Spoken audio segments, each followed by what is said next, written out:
Support comes from the Missouri Forest Products Association, providing more than 41,000 jobs in the production of wood pallets, railroad ties, white oak barrels, hardwood floors, and more. Details at choosewood.com. This is St. Louis on the Air from St. Louis Public Radio. I'm Elaine Cha. There's a certain magic in the love humans share with animals they welcome into their lives. In just a bit, we'll hear some of your stories. But first, here's Aaron Doerr, our show's audio engineer, remembering his beloved dog, Tallis.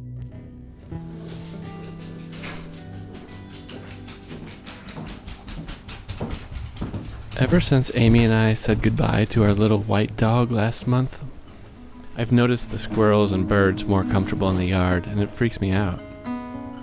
Should I throw this away and get you some food? He was a small, short-haired, beagle-eared terrier mix with loud chihuahua eyes. He patrolled the yard.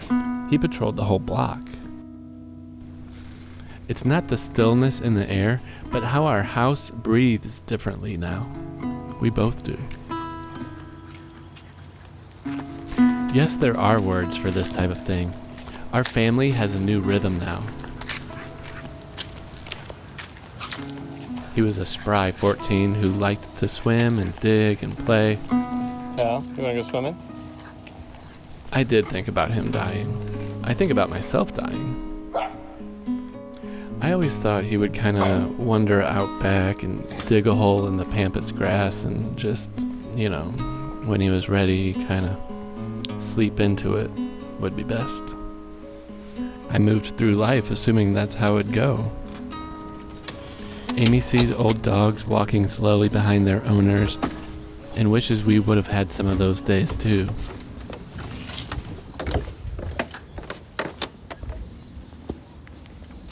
There was no real consensus in the house on whether he was a young 14 or an old 14. We'd sputter out feelings. Part of the problem was that he bounced back so fast, no matter the hardship. We raised him since he was an 8-week-old puppy. And then we had to say goodbye. It was a weekend out of the blue, and then he's not here right now for the rest of my life.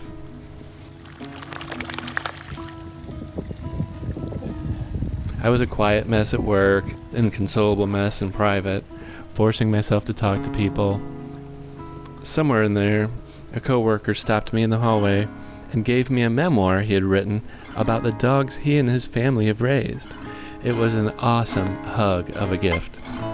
The memoir is 3 Great Dogs, 1 Great Life, and its author is St. Louis Public Radio politics editor Fred Ehrlich.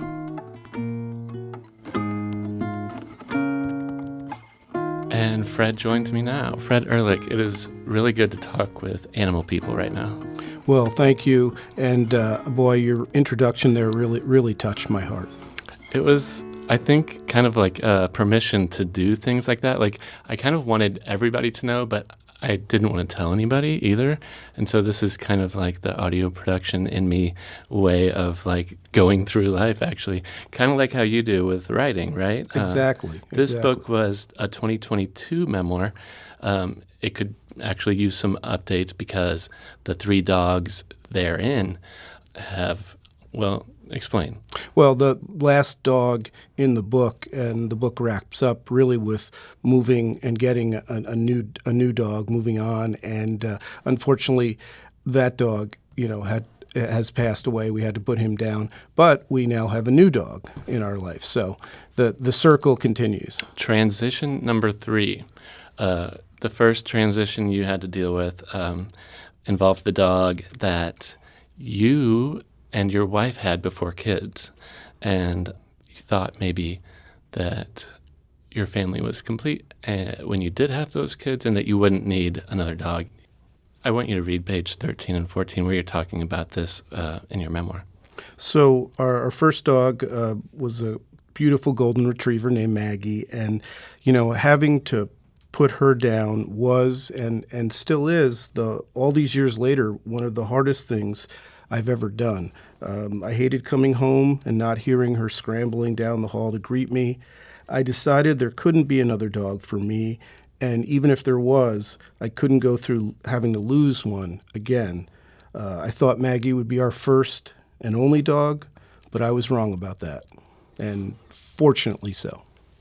So you were getting the blanket out of the car, and you wrote, "It was a half wail, half plaintive cry. I don't know that I've ever sounded like that in my life. It seemed to scare the kids a little bit. Wendy tried to assure the kids that I was okay, just so sad about losing Maggie." Is this the first time that they saw you cry? I'm not sure. Truthfully, I don't know. Probably at maybe a family funeral or something like that. I will say, this is going to sound a little odd. I am kind of a crier. I get emotional about happy things and about sad things.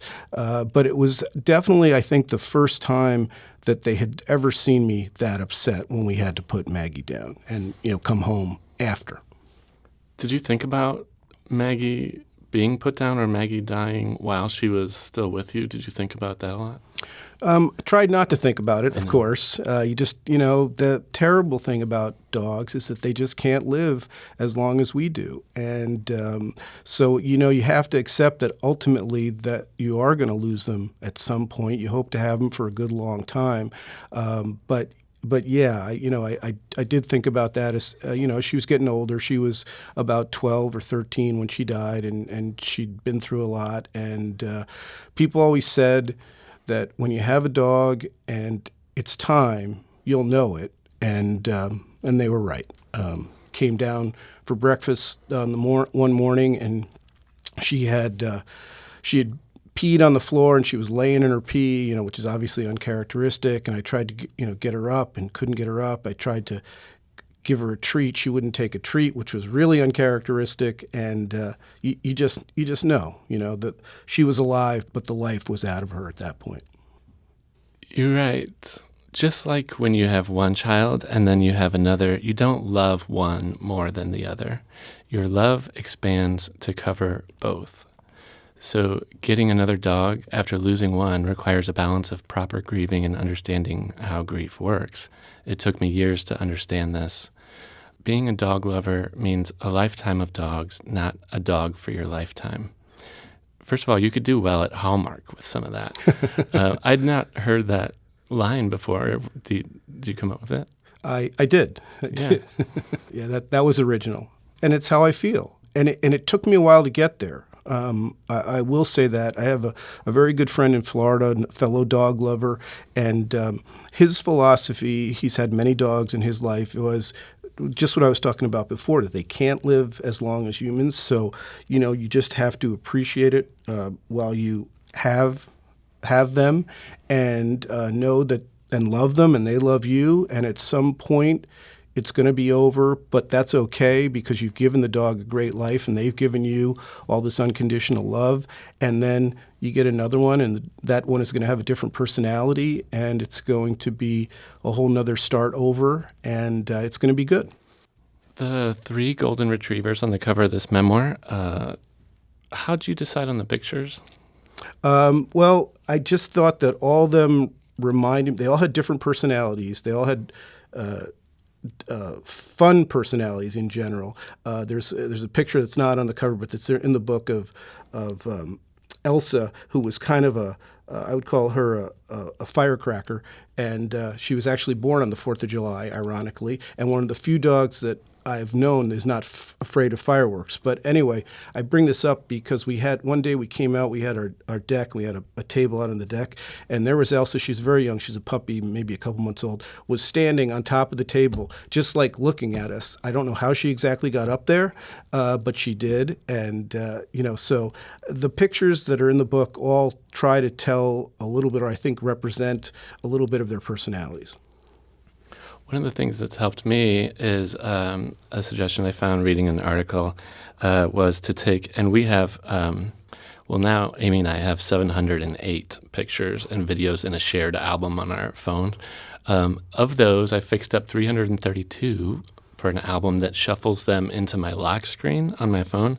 And so Amy does this also, where every hour we kind of just can check and say, hey, what do you got? What do I got? So here he is.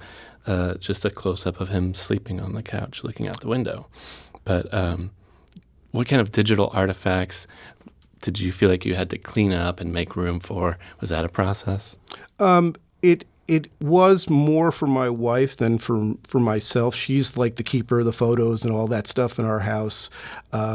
We do have the ashes from all the dogs in the house and things like paw prints, and we have pictures, and the house is filled with really remembrances and reminders of them, and it's really a wonderful thing to just kind of look up and take a minute sometimes and just remember. There's two icebreaker conversations that I need to have with my wife, Amy. One is, what are we going to do with the ashes? And one is, when are we going to get another dog? Who breaks the ice about those conversations? Was that something that you were like tiptoeing around for a little bit? I did, because I knew that all these dogs were so special to my wife as they were to me, but she was an at-home mom for a lot of the time we had the dogs, and so she was with them a lot more overall than I was, and had a special bond with really all of them, but especially those two, and I did have to approach it carefully. Like, I've been married for a long time now, 37 years. So I think I'm pretty good at reading my wife, but you just have to know what to say, when to say it, how to say it. So I tried to be careful about it. I didn't want to push her. It was the conversations were difficult because, except for after the first dog, after Maggie died, like I said, I was the one who was resistant. But after our second dog, Elsa, died, and I was more I was ready sooner than she was, and so I kind of just approached it slowly and with that in mind. Humans practice sharing their feelings, and some people aren't good at it, and some are.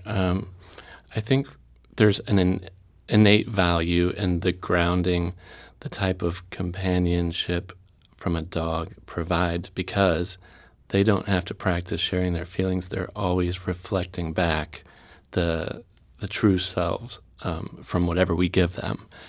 Did you notice that right away? I did, and one of the dogs, and this is obviously was a very, very difficult time in our life to deal with. That this was Elsa. She developed bone cancer at 10. And the treatment was amputating one of her legs. And the first, when the veterinary said, that's her best chance at survival, my first reaction was absolutely not. But dogs, one of the things that they teach us, and I share this quite a bit in the book, is resilience, moving forward, not as we do humans, being so concerned about how we look, because they don't have those feelings, right? As far as we know, since they can't talk. And I think that when I thought we finally came around to that treatment for Elsa, and she did have the leg amputated, it's just another lesson in what they share, that they would just move on from things that are difficult and be the best dog that they can be. And that's how it was. Elsa was fine. That I don't know how many three-legged dogs you've seen, but they get around like it's like nothing happened. It's the craziest thing. It's just amazing to me. This might have come up when people were wishing you sympathy during transitions or hard times with your animal, but you might have been able to sort out animal lovers from non-animal lovers, people who get it and people who don't. That's actually an interesting theme in your book, and one that surprised me. I was like, oh, Fred has it out for people who don't get animals. You said, to this day, right or wrong, I will silently judge people on whether they are animal lovers. I'm not saying you're a bad person if you don't like animals, but I will always wonder about you. I wrote that, and I believed it. Some people may not like it. I don't want to appear, too harsh or, like I said, too judgmental. But I guess there's a part of me that I've gotten so much from dogs, and I know how people love all their animals, their cats, their parakeets, their lizards, whatever, and the bond between animal lovers and their pets is so strong that there is a part of me that's just doesn't quite understand why people don't understand that. I don't know of a different way to explain it, but that's how I think. That's St. Louis Public Radio politics editor Fred Ehrlich talking with audio engineer Aaron Doerr. Fred's 2022 memoir, 3 Great Dogs, 1 Great Life, helped Aaron open up during his period of grieving. After the break, we'll hear from you. This is St. Louis on the Air on St. Louis Public Radio.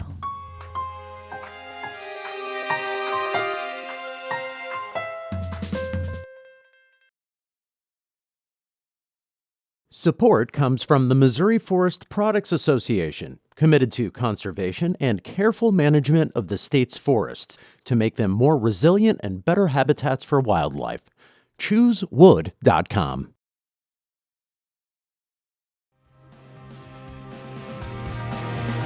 Welcome back. Let's return to the conversation between STLPR's Aaron Doerr and Fred Ehrlich. Before the break, they were talking about Fred's memoir, 3 Great Dogs, 1 Great Life, which helped Aaron grieve the loss of his own dog, Tallis. Here's Aaron. So we asked for your stories, and here they are. I want to play one I got from Monica. This actually starts out with her little kid saying that he loves his dog, and Monica reflects afterwards. I love playing with my dog, Maple. I love having dogs as part of our family. I think about playing catch, snuggling with Easton when I was pregnant, and Maple following our son around everywhere. And now watching the kids grow up experiencing that sort of play and love and affection.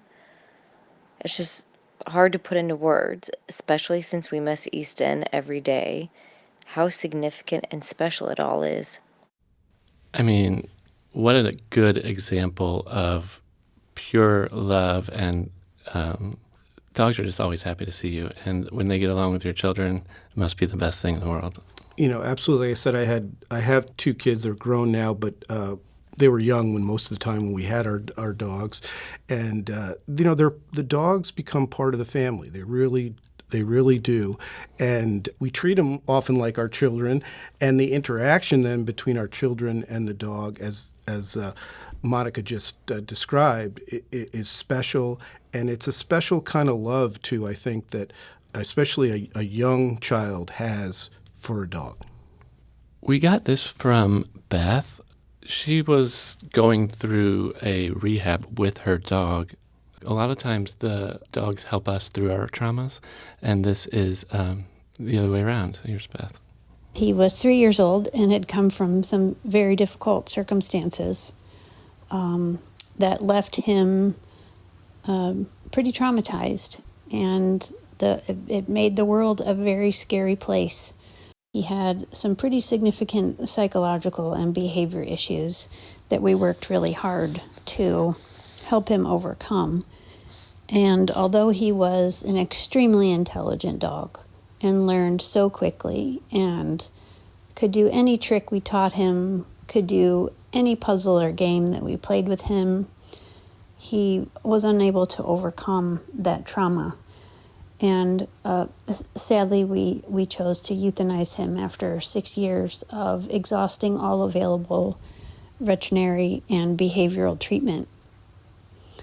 What he taught me was perseverance. He taught me determination.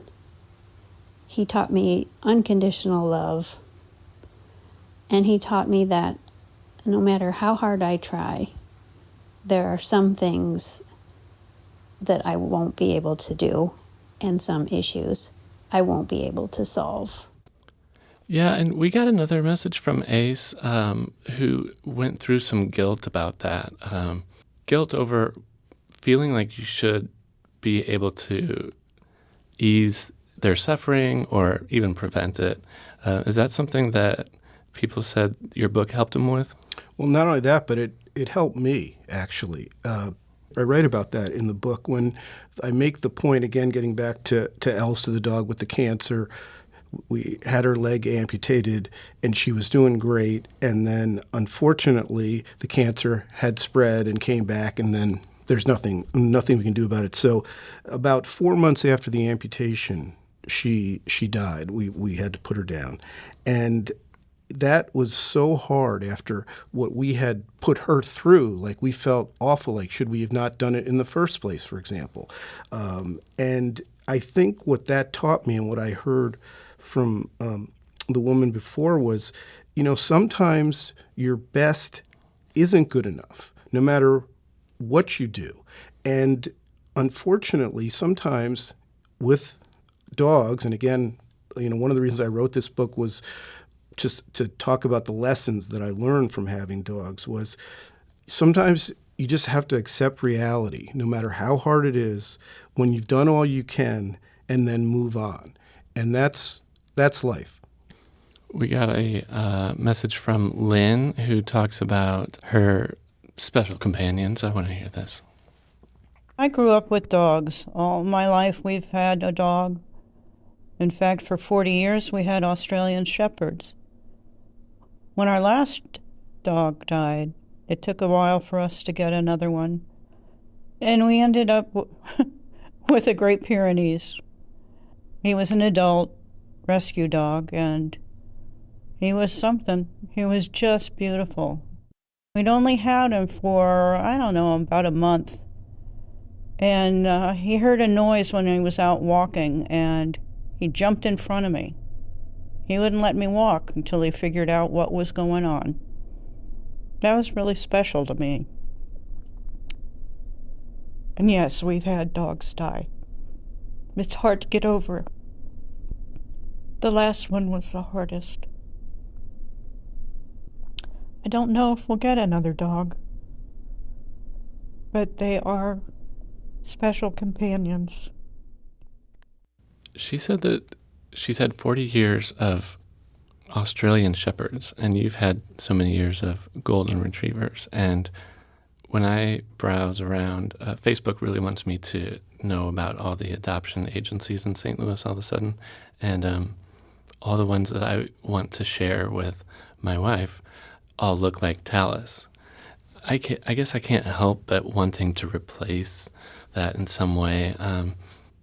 Talk about the temptation to stick with the breed you know. Well, it's interesting that you say that, and this isn't in the book because it happened after I wrote the book. So we now have a fourth dog. His name is Otis. He's a rescue. He's a mutt. He's not a golden retriever. Whoa. Which was a big departure for us, obviously. But my daughter, who is the veterinarian at the Animal Protective Association's St. Louis County Adoption Center, was keeping an eye out for us when we lost our last dog. And we were kind of looking for a golden retriever, but as you can imagine, golden retrievers are so popular, they don't come in to the animal shelter a lot. But she met this dog. He kind of captured her heart. And when we met him, it was the same thing. He's like I said, he's a mutt.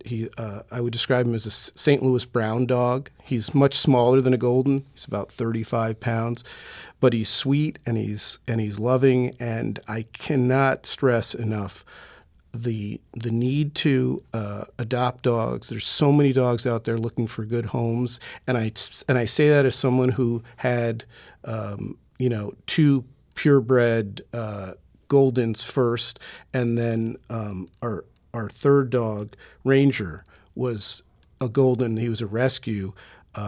Actually, the rescue group, it's called Love a Golden in St. Louis, one wonderful, wonderful group. They were called, and the owner who had him said, if you don't pick up this dog today, I'm going to shoot him. And they told us this happens all the time, unfortunately. It's crazy. But the rescue group got him, and then we got him, and I just can't say enough about rescues. it's kind of a cliche, but I'm going to say it anyway. I'm not sure whether we rescued Ranger or he rescued us, because when he came into our lives, we had holes in our heart. We were wanting another dog, and then he came in and just filled our home with such joy and love. We really do rescue each other. That comes up in your book and the messages that we get, whether it's people going through something that they need support with. I'm thinking of Nicole. She sent this message about the support and companionship that she found. I have learned from my pets that their love is unconditional, and you can always count on them to be there for you. It's kind of crazy, but also amazing how much they can sense. They can sense when you're happy, they can sense when you're sad or afraid.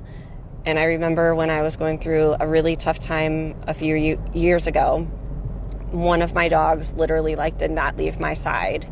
And that goes to show just how supportive dogs can be. And it's a pretty powerful thing. Do you ever feel protected by the Goldens that you wrote about, or even the puppy that you have now, Otis? Yeah, I mean, Goldens are known for being so family dogs and everything, and but when somebody comes to the door all the dogs will start barking, and so there is that aspect of protection. I mean, I never was involved in anything where somebody was threatening and the dog snarled or intervened or not, but I felt confident that would happen with any of the dogs we'd have. I noticed that too, where I was just alone in the house, and you hear the creaks and stuff, and then you don't hear the response to the creaks, and you feel like you were being taken care of with a dog who would have barked at whatever the sound was that interrupted the silence. And going for walks, we don't have the lookout dog, and I think even without going through a personal trauma, you do feel like more than companionship, but you feel like someone's literally got your back. Let's play one last clip. Let's hear from Monica. This is her talking about the two pets that she has in her life. Okay, I'm going to be brave. So, actually, it's weird talking about this particular topic because it makes me very sad, because I know at some point I'm going to have to say goodbye to my best friend, but in the meantime, I'm going to enjoy them while I have them. And I think that's probably the one thing that I've learned, is to just live day by day like he does, and he's always just happy. I mean, I've seen him slip on ice and eat it. I've seen him fall down steps. I've seen him eat things that made him sick. I've seen him crash into walls, hit his head on things, and he's just always happy and smiling. And I just kind of try to live my life the same way. Just the constant love, even during the darkest times, have meant so much. They're not just pets, they're family. Dogs are amazing. We don't deserve them. And I can say that about cats, too. I had a cat for 17 years, and that little turd was so mean to everybody but me and my daughter. Torment everybody else, but not us. So I have been very blessed by the two pets I've had in my life.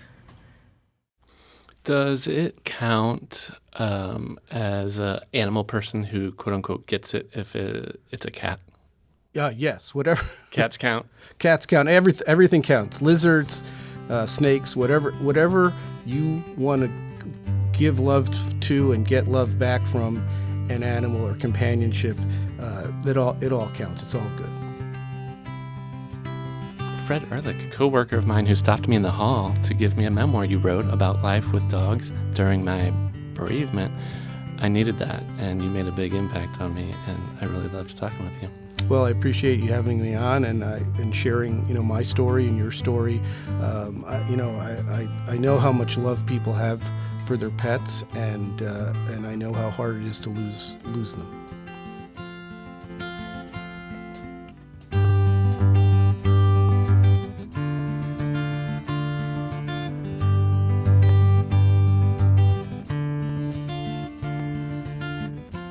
Today's episode was produced by Aaron Doerr. Recorded and edited by our executive producer, Alex Hoyer. This podcast was mixed and edited by Aaron. St. Louis on the Air is a production of St. Louis Public Radio. Understanding starts here. St. Louis on the Air proudly supports local artists by using music from Life Creative Group.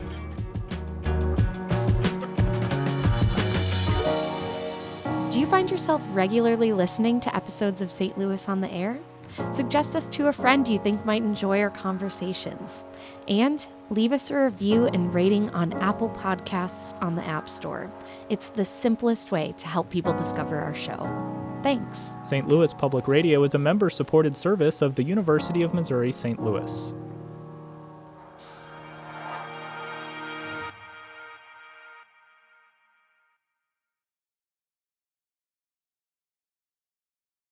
Support comes from the Missouri Forest Products Association, committed to conservation and careful management of the state's forests to make them more resilient and better habitats for wildlife. ChooseWood.com.